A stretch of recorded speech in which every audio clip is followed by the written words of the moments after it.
Welcome to Dangerous Thinking, the show about deep thinking as a survival skill.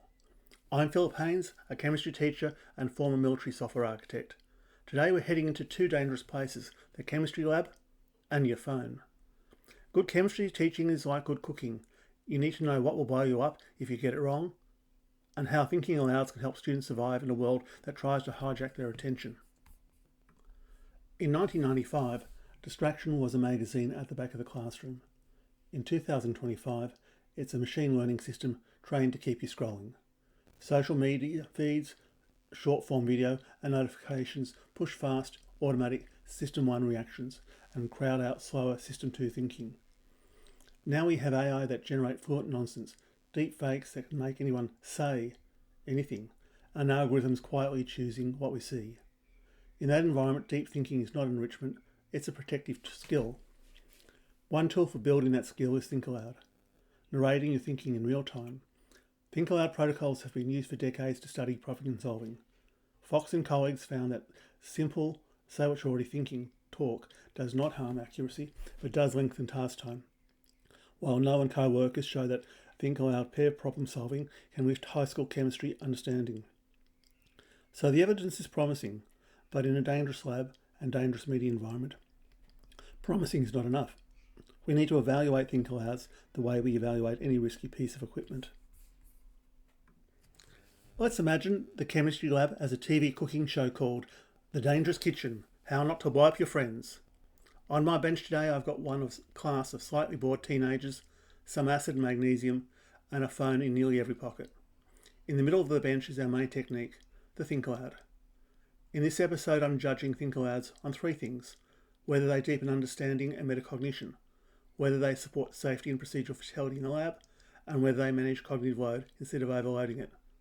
With those criteria ready, let's start cooking. We're outside with a class. Students drop magnesium ribbon into a dilute acid in open test tubes. Bubbles of hydrogen gas race up the glass, phones come out, eyes light up. A hand goes up. "Sir, what if we put it in a bottle and seal it? Would it go bang?" In the wrong classroom, that's the start of a trip to hospital. In the dangerous kitchen, it's the perfect moment for a Think Aloud. First, I recognise the reaction. Magnesium plus acid makes flammable hydrogen gas, our first hazard. Next, I picture the sealed glass bottle.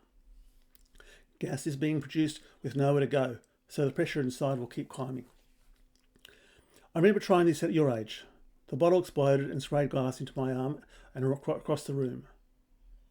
So I run a quick ramp check. Recognise, assess, minimise, prepare. High probability of explosion, consequences of flying glass and eye injuries, and almost no benefit because we already know how hydrogen burns. So the decision is simple. We do not seal the reaction in the glass, ever. Instead we keep it in an open test tube and we use a diagram to show how pressure would rise in a sealed container. Here the Think Aloud makes hazard reduction visible, models procedure fidelity, sticking to validated steps and refusing risky improvisation, and shows the structured risk-benefit calculation with a safety framework. Research shows a consistent pattern. Think Aloud protocols work well for paper-based problem solving and for lab planning and post-lab error analysis. But they are much more controversial for live, hands-on procedures, especially when hazards are present. Cognitive load theory says working memory is limited. In a busy lab, students are already juggling apparatus, instructions and timing, and the room can become very sensory overloaded, bright, noisy and crowded. If we then insist that students verbalise everything that they are doing, we risk turning helpful metacognition into extraneous load. Fox and colleagues found that Think Aloud procedures almost always lengthen task time, and Payton Mill showed that pair Think Aloud did not reliably improve performance or speed on some hands-on tasks. In a lab, extra time can mean more exposure to heat, fumes and crowds. Borrowing the aviation's sterile cockpit idea, my dangerous kitchen rule is simple. Before dangerous procedures we talk and rehearse. During them we keep it to minimal checklist style talk, and after them we debrief and connect to theory. During high-risk lab steps, continuous Think Aloud thread and safety, procedural fidelity and working memory. Let's move from chemistry to physics. With my students I built a simple ball roll, a wooden ruler on a string. Spun in a clear space as it whips around, the pitch rises and falls. This is a perfect moment for a Think Aloud that targets representations. Listen to the sound while I talk through how I'm making sense of it. When the bull roar moves towards you, the sound waves in front bunch up. Crests closer together, higher frequency, higher pitch. When it swings away, the waves stretch out and the pitch falls. In my head, I see a graph with time on the bottom and pressure up the side. Coming towards you, the peaks squeeze together. Moving away, they spread out. I'm also holding the Doppler equation and pinning that abstract formula to the feelings in my ears and to that graph. Connecting, sensing graphs and symbols instead of treating them as separate things. Online, deep thinking is a survival skill. Let's try a Think Aloud that's not about chemicals, but about your social media feed. Scrolling, I see a video claiming that drinking alkaline water cures cancer. First I notice a mix of anger and curiosity, a red flag to slow down. Next I look at the strength of the claim. Not alkaline water is refreshing, but cures cancer. Then I ask who's saying this and what they gain. An oncologist at a recognised hospital or someone selling a filtration system with a link to a store. Finally, I activate prior knowledge. Your body tightly regulates blood pH. Tumours are complex, and if alkaline water can really cure cancer, oncologists would already be using it. So my decision is simple. I don't trust or share this video. I check a reliable source like a cancer council. Here the Think Aloud models epistemic vigilance, noticing emotional manipulation, checking sources, activating prior knowledge and withholding judgment. And on that criteria it builds metacognition and protects students from harmful misinformation. Verbalizing can interfere with automated skills. If you had to narrate every movement while you drive, you'd probably drive worse. For some neurodivergent learners, especially students with autism or ADHD, being forced to speak while problem solving adds sensory overload and social self-consciousness.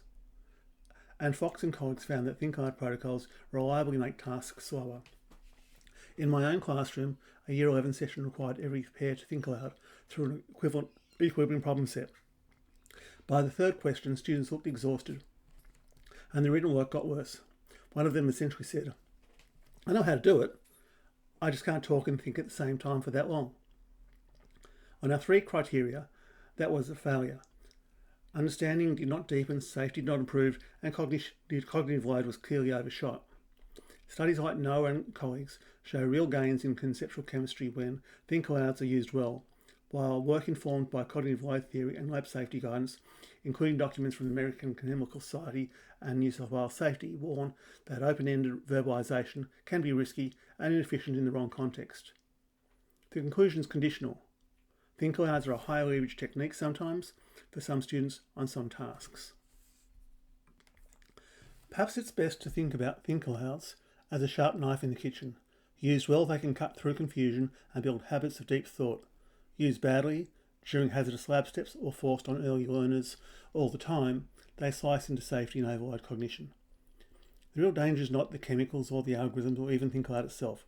The real danger is unexamined thinking in teachers and in students. From my view of the literature, a task, talk, fit model makes the most sense. Use Think Alouds heavily for exam-style problems, pre-lab planning and hazard recognition, post-lab aerial autopsies, and analysing online claims and media. Use Think Alouds lightly or not at all for hazardous procedures, highly automated skills, and students who are clearly overloaded by forced verbalisation. Algorithms predict our next click. AI can fabricate convincing but false explanations, and misinformation spreads faster than corrections in a world deep thinking is not a bonus content, but safety equipment. Think Alouds make thinking visible, and let us model how an expert recognises hazards, connects observations to representation, and decides what not to do. If you teach in a lab, a classroom, or a kitchen, start narration your thinking selectively. Before an experiment or an exam question, think aloud your planning.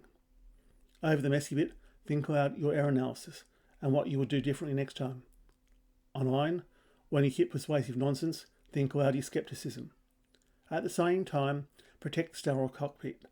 In the heat of the lab, keep talk to what is necessary to stay safe. In a noisy world, the ability to think deeply is important safety gear. You've been listening to Dangerous Thinking. I'm Philip Haynes. Stay curious and stay safe.